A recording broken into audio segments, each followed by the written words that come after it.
존경하고 사랑하는 우리 구독자 여러분 반갑습니다. 여러분의 천만 라디오 천혜자입니다. 현재 지금 장이 보니까 약간 좀 변동성이 있어요. 코스피, 코스닥 보니까 왔다리 갔다리 하면서 코스피 0.18%, 코스닥은 0.03% 정도 빠지고 있는데 변동성이 좀 있습니다. 개인과 외국인들이 한 908억, 84억 정도 매수하고 있고 기관애들이 1138억 정도 현재 매도를 하고 있습니다. 삼성전자는 0.9%, 하이닉스 1%, 삼바 0.7, 오선지 0.5, 현대차 1.2, 네이버 1.6, 기아가 0.9% 정도 현재 빠지고 있네요. 이제 그렇게 빠지고 있고, 그리고 LG엔솔 0.3, LG화학 1.5% 정도 오르고 있습니다. 코스닥은 거의 지금 보합이고요.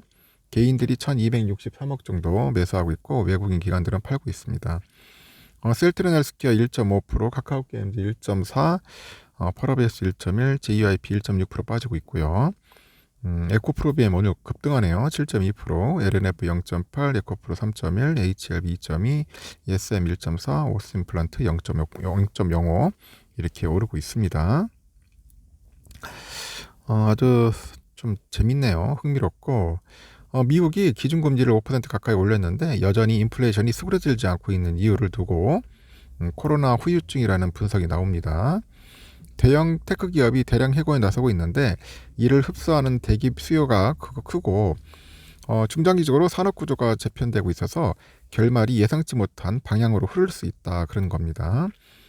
미국 노동부에 따르니까 미국 대기업들은 10만 3천 개 정도의 일자리를 삭감을 했는데 다른 학교에서는 51만 7천 개 자리가 생겨난 것으로 나타났고 특히 새로 생겨난 일자리는 대부분 코로나가 한참 유행일 당시에 사실상 개점 휴업 상태에 놓였던 레스토랑, 호텔 등 서비스본이 다수인 것이다. 그렇게 이야기를 하고 있네요. 인플레이션과 기준금리 상승, 그에 따른 경기 침체는 미국 테크 기업의 대량 해고로 이어지는데 피고용인 입장에서 대기업에서 해고되더라도 비슷한 수준의 서비스업 수요가 워낙 많아가지고 이직이 원활하다 그렇게 봅니다. 사회적으로는 대량 해고에 따른 단기적인 사회 충격이 크지 않다는 건데 실제로 해고를 발표한 기업들은 뭐 페이스북 모회사는 메타, 뭐 아마존, 그 마이크로소프트, 디즈니 등이 손꼽히는 것 같아요. JP모건 자산운용 전략가 데이비드 켈리도 이 모든 게 코로나 팬데믹 이후에 생긴 이상한 유산이다 지적을 합니다. 기준금리가 높아졌는데도 합리적 기대에 따라서 경제가 후퇴하지 않고 오히려 굳건한 모습을 버티는 것은 정말 다행인데 다른 한편에서는 장기적인 구조 개편과 후유증을 가져올 수 있다는 그런 우려가 있어요. 특히 견고한 실업률과 달리 미국 가계의 저축률은 급격히 감소합니다. 만약 인플레이션이 지금처럼 끈적이는 탓에 연준이 고금리를 지속할 경우 먼저 일자리를 잡지 못한 극빈층이 연쇄 파산할 수 있고 중상위권 일자리에서 밀려나서 서비스 분야로 뛰어든 계층의 경우 시간당 임금이 늘고 있기는 해도 실질 이자율만큼 가파르게 늘지 않죠. 미국 노동조가 발표한 레저하고 숙박업 근로자 임금이 1월에 시간당 20.78달러예요. 지난해 19.41달러보다 늘었는데 최근 물가 상승률은 상쇄하기는 모자라는 수준이라고 합니다. 이런 맥락에서 중상층 가계는 붕괴될 수 있고 경쟁력이 떨어진 서비스 기업은 임금 상승률을 견디지 못하거나 직원이 없어서 시장에서 도태될 수 있죠. 노동시장이 타이트하다는 현재의 그 분석은 노동시장이 강하다는 그런 표현과는 차이가 있다고 언급을 해요. 테크 기업들이 당장은 인원 감축에 그치지만은 곧이어 비용 삭감이 나서서 출장비, 접대비 지출을 줄이기 시작할 경우에는 서비스 산업에 대한 후유증도 커질 수 있겠죠. 미국 대기업들의 그 가면 형태를 보니까 최근의 산업계의 이제 트렌드를 이제 읽을 수가 있는데 아마존은 최근에 18,000명을 해고하기로 했는데 사실 이 회사 임직원이 154만 명임을 감안하면 미미한 수준이라고 합니다.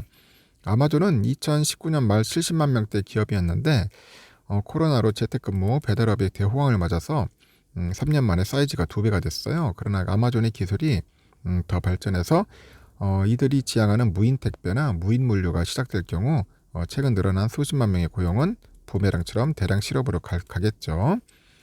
마이크로소프트도 1만 명 감축하겠다고 하는데 전체 직원이 22만 1000명에 비하면 5% 수준이에요. 아마존과 같은 기간 마이크로소프트가 14만 4천 명에서 7만 7천 명으로 늘었고 AI 서비스 챗 GPT를 내놓은 마이크로소프트는 최근의 고용 인원에 비하면은 비교적 큰 편의 해고를 기획했다고 볼 수 있어요. 이제 당장은 개발 수요가 없다는 의미로도 해석되고 이에 대해서 마이클 거펜 BOA 연구원이 기업들이 과거 기술 개발을 위해서 비용을 아끼지 않았지만은 이제는 어느 정도 성숙기에 접어든 것 같다고 합니다. 이렇게 테크 기업은 인원을 슬림하게 줄여가고는 있는데 IRA 호황을 맞은 일부 제조업은 사람을 구하지 못하는 수준이라고 합니다.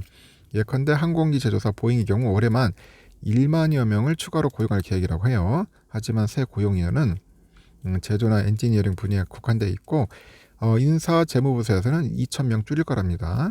미국에서 유행 중인 멕시칸 레스토랑 치폴레는 올해 15,000명 정도 더 고용할 계획이고 다른 레스토랑과는 약간 대비된 모습입니다. 이게 지역이나 산업 간 동종업계 내에서도 호황과 불황의 명암이 분명한 것 같습니다.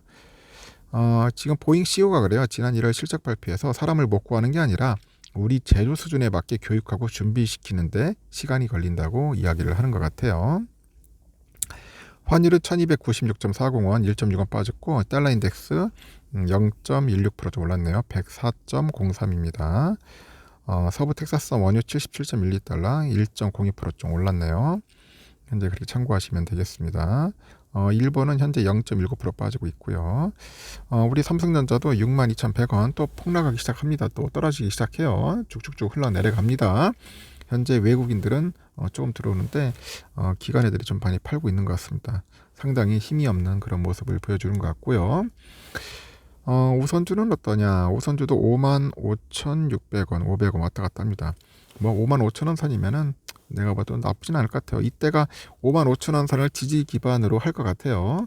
기반에서 일종의 저항선 같은데 외국인들이 한 19,000주 정도 매도를 하고 있습니다.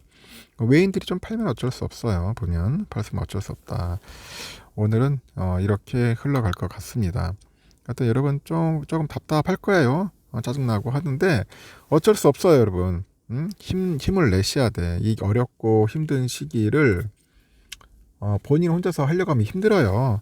힘들고 그래서 천회장을 꼭 믿으라는 게 아니라 천회장과 비슷한 그러니까 멘탈이 강한 사람들이 옆에 있다면은 여러분들이 좀 낫지 않겠나 하는 생각이 듭니다.